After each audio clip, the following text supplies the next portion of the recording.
അസ്സലാമു അലൈക്കും. ഇന്ന് നമുക്ക് 7ാം ക്ലാസ്സിലെ ലിസാൻ ബുക്കിലെ 2ാം പാഠം തുടങ്ങാം. അപ്പോൾ നമ്മൾ ആദ്യത്തെ പാഠത്തിൽ എന്താണ് പഠിച്ചത്? നായിബുൽ ഫിഅല് അല്ലേ, 2 വിധം ഫിഅലിനെ കുറിച്ച് പഠിച്ചു. ഏതൊക്കെയാണ്? ഫിഅല് മജ്ഹൂലും മഅറൂഫും അല്ലേ.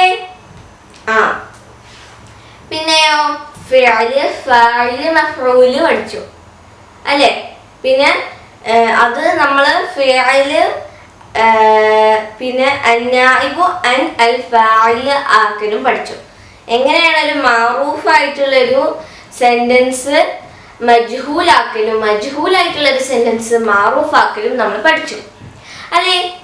ഇന്ന് നമ്മൾ പഠിക്കാൻ പോകുന്നത് ഒരു ഗ്രാമറാണ്.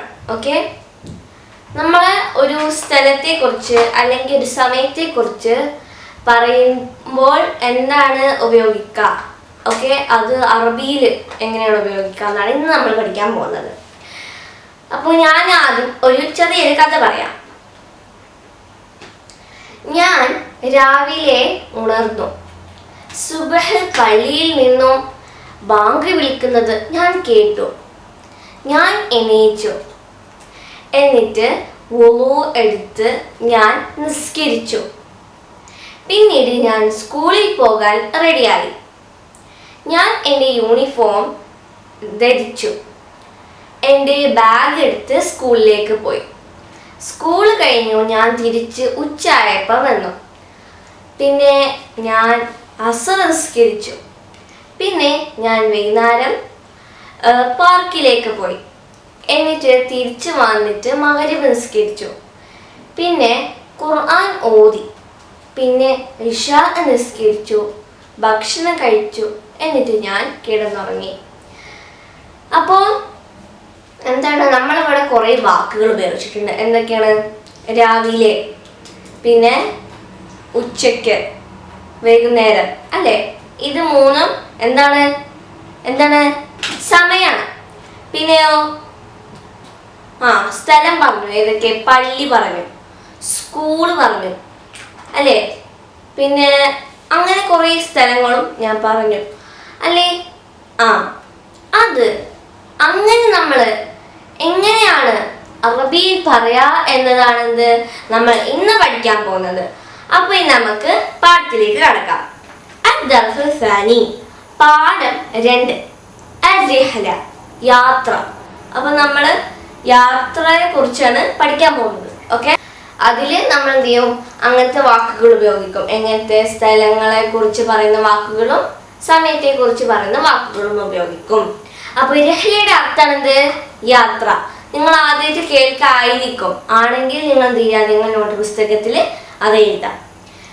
പിന്നെയോ റഹൽതു ഇലാ ബഗ്ദാദ ബുക്റത യൗമിൽ ഖമീസി, ഞാൻ വ്യാഴാഴ്ച രാവിലെ ബഗ്ദാദിലേക്ക് പോയി.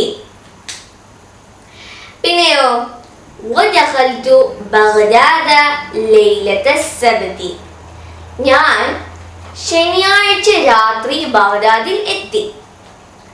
വജലസ്തു ഇൻദ അഖി മജീദ്, ഞാൻ എൻ്റെ സഹോദരൻ മജീദിനൊപ്പം ഇരുന്നു. വതഗദ്ദൈതു മഅഹു യൗമൽ അഹദി, ഞായറാഴ്ച അവൻ്റെ ഒപ്പം ഞാൻ പ്രാതൽ കഴിച്ചു. സുമ്മ സിർന ഇലൽ മഖ്ബറ, പിന്നെ ഞങ്ങൾ മഖ്ബറ സന്ദർശിച്ചു. വമശൈതു ഖൽഫ അഖി, ഞാൻ എൻ്റെ സഹോദരൻ്റെ പിന്നിൽ നടന്നു. വസുർന മഖാമ ശൈഖി അഅ്ളമി, പിന്നെ ഞങ്ങൾ മഹാനായ ഷെയ്ഖിൻ്റെ മഖ്ബറ സന്ദർശിച്ചു അല്ലെങ്കിൽ മഖാമ സന്ദർശിച്ചു. സുമ്മ റജഅന, പിന്നെ ഞങ്ങൾ മടങ്ങി. അപ്പൊ എന്താണ്? ഒരു കഥയാണ്. എന്തിൻ്റെ കഥയാണ്?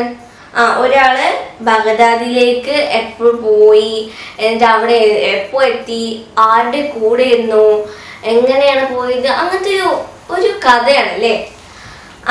ഇതില് ഒരു കളർ അടിച്ച വാക്കുകൾ നോക്കൂ. ബുക്റ, ലൈല, ഇൻദ, യൗമ, ഖൽഫ. ഇതാണ് നമുക്ക് ഇന്ന് പഠിക്കാനുള്ളത്. അപ്പൊ എന്തൊക്കെയാണ്? ആ സ്ഥലം സൂചിപ്പിക്കുന്ന നാമം അല്ലെങ്കിൽ സമയം സൂചിപ്പിക്കുന്ന നാമം അല്ലേ? അപ്പൊ ബുക്ര പറഞ്ഞ എന്താണ്? അതിരാവിലെ. ലൈല പറഞ്ഞാല് രാത്രി. ഐന്ദ പറഞ്ഞാല് അരികിൽ. യൗമ പറഞ്ഞാല് ദിവസം. ഖൽഫ പറഞ്ഞാൽ പിന്നിൽ. അപ്പോ എന്താണ്? സ്ഥലവും സമയവുമാണ് അല്ലേ? പിന്നെയോ في هذا الدرس الفاء ملونة يقال لها مفعول فيه. ഈ പാഠത്തിൽ നിറം കൊടുത്ത വാക്കുകൾക്ക് മഫ്ഊലുൻ ഫീഹി എന്ന പേരിൽ അറിയപ്പെടുന്നു. അപ്പോ ഈ ഒരു സമയം സൂചിപ്പിക്കുന്ന നാമത്തിനും സ്ഥലം സൂചിപ്പിക്കുന്ന നാമത്തിനും എന്താണ് അറബിയിൽ പറയാ? മഫ്ഊലുൻ ലഹു. പിന്നെയോ والمفعول فيه اسم يدل على زمان وقوع الفعل أو مكانه ويسمى ظرفا. മഫ്ഊൽ ഫീഹി എന്നത് സൂചിപ്പിക്കുന്നത് നാമമാണ്. കാലത്ത് ക്രിയ സംഭവിക്കുന്ന അല്ലെങ്കിൽ സമയം സൂചിപ്പിക്കുക. ഇതിന് ളർഫ് എന്നറിയപ്പെടുന്നു. അപ്പോൾ മഫ്ഊൽ ഫീഹി പറഞ്ഞാൽ എന്താണ്? ഒരു സ്ഥലം സൂചിപ്പിക്കുക അല്ലെങ്കിൽ എന്താണ്? കാലത്ത് ക്രിയ സംഭവിപ്പിച്ച സമയത്തെ സൂചിപ്പിക്കുക. അതാണെന്ത് മഫ്ഊൽ ഫീഹി എന്നത് കൊണ്ട് ഉദ്ദേശിക്കുന്നത്. മഫ്ഊൽ ഫീഹിക്ക് വേറൊരു വാക്കുണ്ട്. അതാണെന്ത്? ളർഫൻ. എന്താണ്? ളർഫൻ. വഹുവ നൗആൻ. അത് രണ്ട് ഇനമാണ്. ളർഫു സമാനിൻ വളർഫു മകാനിൻ. അപ്പൊ എന്താണ്? ളർഫു സമാനും ളർഫു മകാനും. ളർഫു സമാൻ പറഞ്ഞാൽ എന്താണ്? സമയം സൂചിപ്പിക്കുന്നത്. ളർഫു മകാൻ പറഞ്ഞാലോ സ്ഥലം സൂചിപ്പിക്കുന്നത്. فظرف الزمان مثل بكرة وليلة ويوم. അപ്പോ ളർഫു സമാൻ എന്താണ് പറയാ? സമയം സൂചിപ്പിക്കുന്നത് ഉള്ള ഉദാഹരണം. ആ ഒരു ഫേലിനുള്ള ഉദാഹരണമാണെന്ത്? ബുക്ര അതിരാവിലെ, ലൈല രാത്രി, യൗമ ദിവസം. പിന്നെ ളർഫു മകാനു മിസ്ല ഇൻദ വഖൽഫ. അപ്പൊ എന്താണ്? ളർഫു മകാൻ അല്ലെ ഒരു സ്ഥലത്തെ സൂചിപ്പിക്കുന്ന ആ ഒരു വാക്കിന് നമ്മൾ ഇവിടെ കൊടുത്തിട്ടുള്ള ഉദാഹരണമാണിത്. ഇൻദ ഖൽഫ. ഇൻദന്റെ അർത്ഥം എന്താണ്? അരികിൽ. ഖൽഫന്റെ അർത്ഥം പിറകിൽ. ഓക്കെ. പിന്നെയോ നിങ്ങൾ ഈ വാക്കുകൾ എടുത്തു നോക്കുകയാണെങ്കിൽ ബുക്രത, ലൈലത, യൗമ, യൗമ, ഇൻദ, ഖൽഫ ഈ വാക്കുകൾ എടുത്തു നോക്കുകയാണെങ്കിൽ അവസാനത്തെ അക്ഷരം എടുത്തു നോക്കുകയാണെങ്കിൽ നിങ്ങൾ ഒരു സാധനം കണ്ടുപിടിക്കും. എന്താണ്? എന്താണ്? ഫത്ഹ വരുന്നുണ്ട് അല്ലേ? ഈ എല്ലാ വാക്കുകൾക്കും ഫത്ഹ വരുന്നുണ്ട്. ഈ ഫത്ഹ വരുമ്പോ നമ്മൾ എന്താ പറയുന്നതെന്ന് അറിയോ? അത് നസ്ബ് ചെയ്യപ്പെട്ടതാണ്.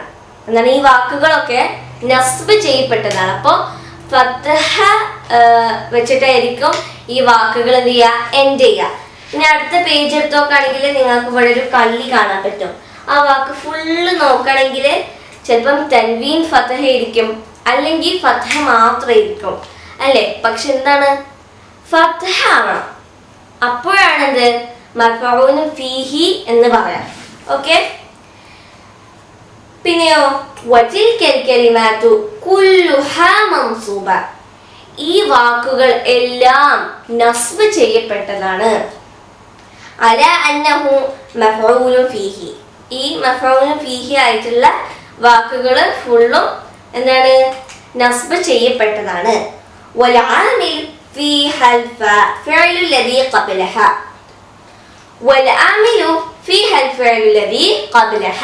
അപ്പോ ഇതിന്റെ ആമില് എന്തായിരിക്കും? ആ ഫേലിന്റെ മുന്നേ വരുന്ന ഒരു ഫേലായിരിക്കും എന്ത്? അതിന്റെ ആമില്.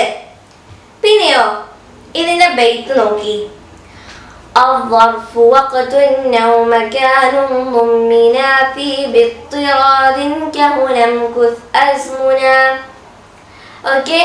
ഈ ബെയ്ത്ത് നിങ്ങൾ എന്തായാലും പഠിക്കണം, അത് നിർബന്ധമാണ്. കാരണം എന്താ, പൊതുപരീക്ഷയ്ക്ക് ഇത് ഫിൽ ഇൻ ദ ബ്ലാങ്ക്സ് ആയിട്ട് വരും, പൂരിപ്പിക്കായിട്ട്.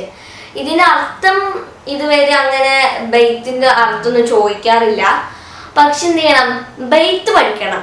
ആകെ രണ്ട് വരിയുള്ളൂ, അത് പഠിക്കണം. കാരണം എന്താണ്, എക്സാമിന് അത് വന്നാൽ പിന്നെ നമുക്ക് എഴുതാൻ പറ്റൂല. അർത്ഥം അറിഞ്ഞിട്ട് മാത്രം കാര്യമില്ല, അർത്ഥം അറിയേണ്ട ആവശ്യമൊന്നുമില്ല. ഓക്കെ, ജസ്റ്റ് ആ ബെയ്ത്ത് എന്ത് ചെയ്യാ, പഠിക്കാം.